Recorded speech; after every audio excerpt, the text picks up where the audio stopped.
Akbar S Babar जो कि PTI के फाउंडिंग मेंबर्स में से हैं, उन्होंने इंट्रा पार्टी इलेक्शन जो पीटीआई के हुए उसको चैलेंज कर दिया है और इस हवाले से इलेक्शन कमीशन में दरख्वास्त दायर कर दी गई है, जिसमें ये कहा गया है कि सियासी जमातों में जाली इंट्रा पार्टी इलेक्शन के अमल को ख़त्म किया जाए और तमाम बड़ी सियासी जमातों को इंतखाबी कवानीन और ज़ाबितों का पाबंद होना चाहिए, उनको बनाया जाना चाहिए। अकबर एस बाबर ने इस हवाले से जो वीडियो फुटेज है और शवाहिद हैं वो भी जमा करा दिए हैं। बुखारी साहब, सियासी पार्टियों में हम देखते हैं कि एक सीरियसनेस की कमी है। कब आप समझते हैं कि हमारी जो सियासी पार्टियां जो हैं वो सीरियस होंगी और एक जमहूरी निज़ाम जिसको वो हमेशा ये कहकर इलेक्शंस करवाती हैं कि हम जमहूरियत के पासदार हैं, हम जमहूरियत के अलमबरदार हैं, लेकिन हम देखते हैं कि जब इलेक्शन सामने आते हैं तो मनपसंद लोगों को अपने सामने लाया जाता है, इलेक्शंस में सामने लाया जाता है और उन्हीं को वो इक़्तिदार सौंपने की कोशिश की जाती है। तो किसकी जिम्मेदारी है ये कि ये इस सीरियसनेस का मुजाहरा करें? देखिए, आपने बिल्कुल दुरुस्त कहा है कि हमारे यहाँ इसकी कोई हेल्दी रवायत नहीं है। 75 साल हो गए हैं हमको आज़ाद हुए हुए भारत, मतलब ब्रिटिश इंडिया से, और 9 इलेक्शंस हो चुके हैं हमारे यहाँ जी। 9 में से 1970 में जो इलेक्शन हुए थे उसको कहा गया था कि वो सबसे ज़्यादा ट्रांसपेरेंट और इंडिपेंडेंट इलेक्शन थे। कोई दो राय इसके बारे में नहीं है, क्योंकि आज तक उसके ऊपर कोई सवाल नहीं उठे हैं। वो दूसरी बात है कि उस इलेक्शन के नतीजे में वो कुछ नहीं हुआ जो होना चाहिए था। यहाँ पर एक इंडिपेंडेंट हुकूमत बन गई जुल्फ़िकार अली भुट्टो मरहूम के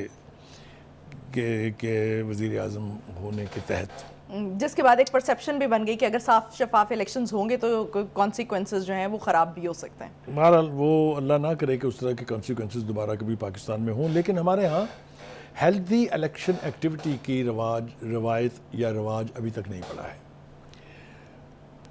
आप कह सकते हैं कि शायद इलेक्शन कमीशन के कवानीन ऐसे वल्नरेबल या वीक थे जो पाबंदी नहीं करा सके सियासी जमातों से, या सियासी जमातों के अपने रवैये ऐसे थे कि वो किसी एक डिसिप्लिन के तहत, किसी एक आइन के तहत अपने आप को कंडक्ट करने के लिए तैयार नहीं। वजह उसकी बुनियादी तौर पर यही रही कि जो भी पार्टी का सरबराह होता है, चूँकि हमारे यहाँ पर्सनैलिटी कल्ट की बड़ी स्ट्रॉन्ग रवायत मौजूद है, चाहे वो जुल्फ़िकार अली भुट्टो की सूरत में हो, चाहे वो नवाज शरीफ साहब की सूरत में हो, चाहे बेनज़ीर भुट्टो की सूरत में हो, चाहे इमरान खान की सूरत में हो, तो पार्टी के अंदर जो टॉप लीडरशिप है उसका कल्ट जो है वो मौजूद है किसी न किसी फॉर्म में। शख्सियत परस्ती बहुत अहम है हमारे, लिहाजा हमारे यहाँ हेल्दी रवायत पड़ी नहीं है।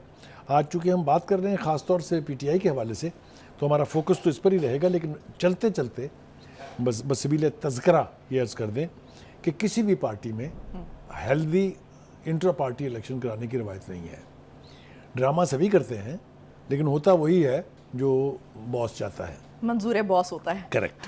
लिहाजा अब हम शुरू हो जाते हैं पीटीआई से। पीटीआई ने बाकायदा इलेक्शन का आगाज़ किया 2012 में, जब पूरे पाकिस्तान में पीटीआई के इंट्रा पार्टी इलेक्शंस हुए थे, सो मच सो कि ग्रास रूट लेवल तक, यानी यूसी लेवल तक भी लोगों ने वोट दिए थे। लेकिन उसके नताइज भी जो हैं वो महात्मा ने कबूल नहीं किए थे, इसलिए कि महात्मा को वहाँ ना ही तो असद कैसर चाहिए थे, ना ही उनको एजाज चौधरी चाहिए थे, ना ही उनको नजीब हारून चाहिए थे। उन्हें चाहिए था इमरान इस्माइल, उन्हें चाहिए था अली जैदी, उन्हें चाहिए था मुराद सईद। तो उन्होंने यकजुम्बुश कलम उस सब कुछ को उल्टा के रख दिया। उसके बाद 2016 में फिर एक एक्सरसाइज की ज़रूरत पेश आई, चूँकि इलेक्शन होने थे 2018 में। तो वजीउद्दीन अहमद साहब, जस्टिस वजीउद्दीन अहमद बहुत ढंग के आदमी, बड़े नस्तलीक आदमी थे, बड़े यानी आइन के मुताबिक खेलने वाले शख्स थे, अपराइट आदमी थे। उनके ज़िम्मे ये लगाया गया कि जी आप इंटर पार्टी इलेक्शन कराएं जी। और जिस तरीके से उन्होंने उसको कंडक्ट करना शुरू किया, महात्मा जो है फिर नाराज़ हो गए उनसे और ऑलमोस्ट उनकी छुट्टी करा के उनको घर भेज दिया गया। फिर कुछ अरसे के बाद ये बुखार चढ़ा के इलेक्शन होने चाहिए इंटर पार्टी के, तो फिर उन्होंने यही जिम्मेदारी दी तस्नीम नूरानी साहब को, जो एक बड़े ढंग के सीनियर ब्यूरोक्रेट्स थे, और वो भी ही wanted to go by the book कि अगर इलेक्शन होने हैं तो ढंग से होने चाहिए। तो मैं आपको ये खबर भी सुना दूँ कि उनकी भी छुट्टी करा दी गई, वो भी घर चले गए।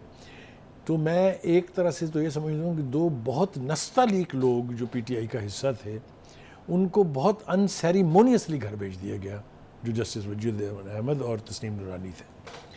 फिर जनाब उसके बाद अब ये जो इलेक्शन हो रहे हैं, इसके लिए जो पार्टी इलेक्शन की ज़रूरत पेश आई, तो फिर उसी तरह के इलेक्शन, सोडो इलेक्शन करवाए गए।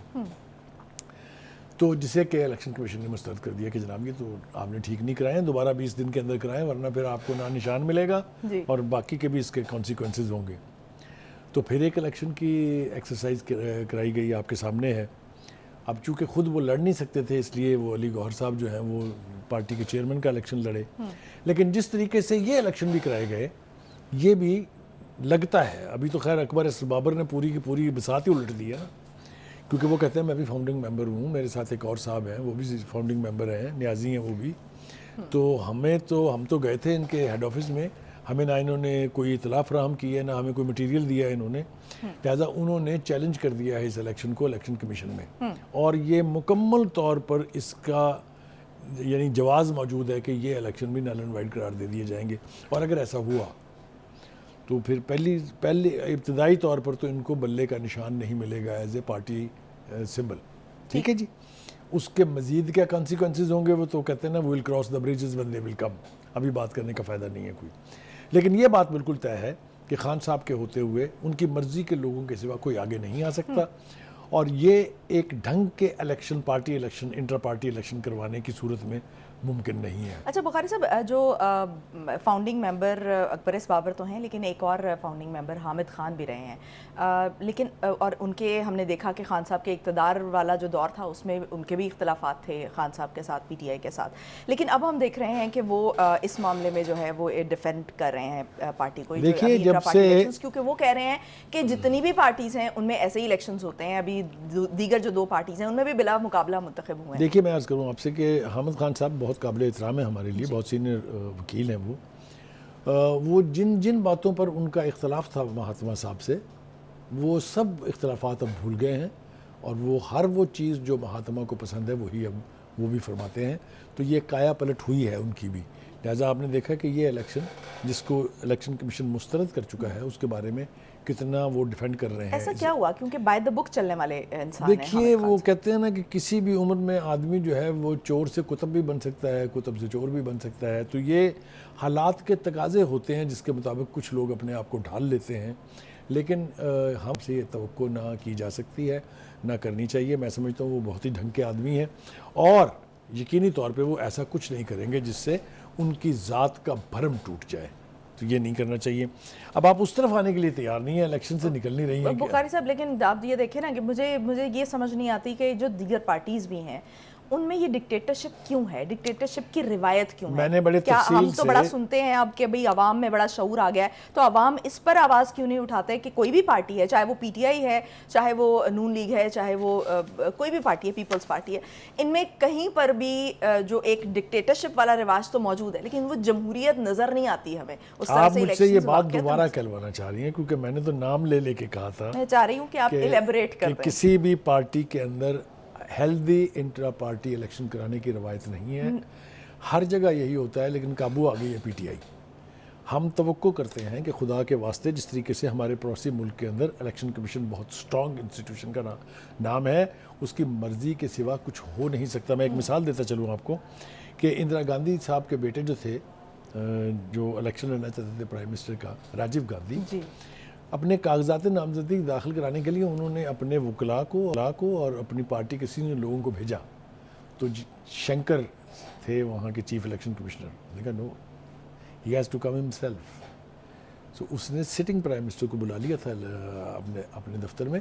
इस किस्म का जब तक स्ट्रॉन्ग इलेक्शन कमीशन नहीं होगा, हमारे यहाँ ये रवायत जो है, बड़ी बोसीदा रवायत जो है, बड़ी बदबूदार रवायत जो है, ये जारी रहेगी। ठीक, यानी जब तक इंस्टीट्यूशंस जो है वो स्ट्रांग नहीं होंगे, जब तक हमारे इंस्टीट्यूशन अपनी जिम्मेदारी का एहसास करते हुए असर्ट नहीं करेंगे, हमारे यहाँ हालात ठीक नहीं हो सकते। ठीक है। अच्छा बुखारी साहब, तो अगले टॉपिक पे हम बढ़ते हैं। अगले टॉपिक पे नहीं जाना आपने, माने का इसी से रिलेटेड दूसरा टॉपिक, इसी से रिलेटेड कह लें आप। जो अभी जो खावर मानिका के जो मुलाजिम हैं उनका जो बयान सामने आया है, नई परतें खुल रही हैं। क्या जो मानिका साहब हैं उनका इंटरव्यू और बयान काफ़ी नहीं था? क्या मुलाजिम का जो है वो बयान भी रिकॉर्ड कराना पड़ा? देखिए किस्मत आके ये बात आगे बढ़ने से रुकेगी, ये तो मैं और आप तय नहीं कर सकते। खान साहब जब तक डिनाइल मोड में रहेंगे, उनके वकला जब तक डिनाइल मोड में रहेंगे, नई से नए शवाहद और नई से नई गवाहियाँ आती रहेंगी। देखिए वो मैं मानका साहब का कोई बहुत बड़ा सपोर्टर या उनका कोई स्पोक्स पर्सन नहीं हूँ, ना ही मैं, अल्लाह करे मुझ पर ऐसा वक्त आए कि मैं उनकी यानी पब्लिक रिलेशनिंग करूँ, लेकिन वो मुतासरा पार्टी तो है ना, ये तो आप मानते हैं कि नहीं। चाहे उन्होंने उस वक्त ये कहा था जब इन्होंने शादी कर ली, अनाउंस हो गई, तो उसके बाद उनकी प्रेस कॉन्फ्रेंस ये थी कि मैं अपनी बीवी की पाकीज़गी और पाकबाजी की कसम देने के लिए तैयार हूँ। ये उस वक्त की उनके हालात की मजबूरियाँ थी। उसके बाद उन्होंने क्या कुछ किया वो सब कुछ तारीख़ का हिस्सा है। किस तरह से उन्होंने दौलत समेटी है, किस तरह से उन्होंने इस एडवांटेज का फ़ायदा लिया है, बहुत सारी ऐसी बातें हैं जो मैं करूँगा तो बात जो है वो हदूद से बाहर निकल जाएगी। लेकिन पहला केस उठा के अदालत ने बाहर फेंक दिया, आपको मालूम है, क्योंकि जिसने वो दरख्वास्त दी थी उसने अपनी दरख्वास्त वापस ले ली, पिटीशन वापस ले ली जी। फिर मानिका साहब खुद चले गए। हम उससे ज़्यादा बराह रास्त अफेक्टेड इस शादी से और कोई नहीं है। जो गुल उन्होंने खिलाए हैं मेरे ख्याल से तो वही काफ़ी थे, उसमें मज़ीद किसी चीज़ की ज़रूरत नहीं थी। लेकिन चूँकि अदालती मामला और अदालती तरीक़ाकार ऐसा है कि जब तक आप उसे एविडेंस से, शवाहद से, दस्तावेजी सबूतों से साबित नहीं करेंगे, आप कोई फ़ैसला नहीं ले सकते अदालत से। लिहाजा उसके लिए अब उनके गवाहान के बयान जो हैं, चौथे गवाह हैं जो भुगते हैं। और इस हज़रत साहब ने तो चूँकि वो चश्मदीद हैं बहुत सारी चीज़ों के, उन्होंने जो जो बातें की हैं वही दोहरा दी जाएँ तो काफ़ी हैं, मैं तो वो दोहराना भी नहीं चाहता। लेकिन जो कुछ उन्होंने कहा है वो ये साबित करने के लिए काफ़ी है कि ये दावा जो उन्होंने कुरान की कसम खा के महात्मा साहब ने किया है कि मैंने बीबी की शक्ल जो है वो निकाह वाले दिन देखी थी, उसका तो भुरकस उड़ा के छोड़ दिया उसने। इसको छोड़ दें, और चौधरी ने जो कुछ कहा है वो तो मतलब है हर एक लम्हे के ऐनी शाहद हैं। निकाह उनकी मौजूदगी में लेकिन हुआ, बुखारी साहब, पैगाम एक बड़ा रसानी उनकी अलमिया हमारा मौजूदगी में। ये है कि जब ये वाक़यात पेश आ रहे हो उस वक्त जो है वो प्रेस कॉन्फ्रेंसेस करके वो पाकबाजी वाली बात कर देते हैं, और उसके बाद जब अपने मतलब निकल जाते हैं तो उसके बाद जो है वो देखिए, अपना मतलब निकालना या वक्त की ज़रूरत से फ़ायदा उठाना ये एक एलिमेंट है, ठीक। लेकिन ये याद रखिए कि हकायक जो हैं उनको आप नहीं झुठला सकते हैं। इस शादी के ऊपर सवालिया निशान तब भी उठे थे, आज भी उठ रहे हैं, और अब जो गवाहियाँ सामने आ रही हैं और जिस तरह से बेचैनी मुझे नज़र आती है उनके वकला में और पार्टी के दीगर हलकों में, वो गालिब ने कहा था ना कि बेखुदी बेसबब नहीं गालिब, कुछ तो है जिसकी पर्दादारी।